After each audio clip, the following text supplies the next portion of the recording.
Okay, friends. So, over the last few months, the Lord has been teaching me something, and it should have been more obvious to me as a person who's been a believer for a while, but it really was not. And the Lord was teaching me about how much the enemy wants the hearts of believers, and how much he wants access to the heart of believers. The thing is, hearts are not just physical. Like, we have a physical organ, but when I say heart, this is where the Lord's presence lives in us. This is kind of our spirit, man, if for lack of better terms, right?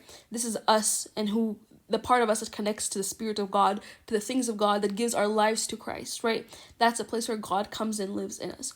The reason why the enemy wants this is simply the word perversion. That's it. To pervert means, we're thinking perversion like the sexual kind. No, that's a part of it. But perversion in this sense means turning something that is good and pure and true into something disgusting and dirtified and like whatever adjective you want to use to describe it.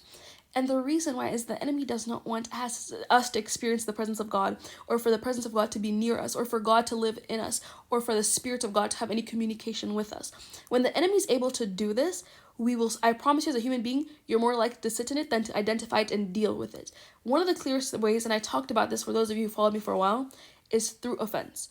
I was easily offended for a long time. I was easily offended, and I was also a very defensive person. And by being a defensive person, I attacked people. So it made me very bitter for the longest time. And it hindered how I heard God, how much I would hear God, and how I would show forth God to other people.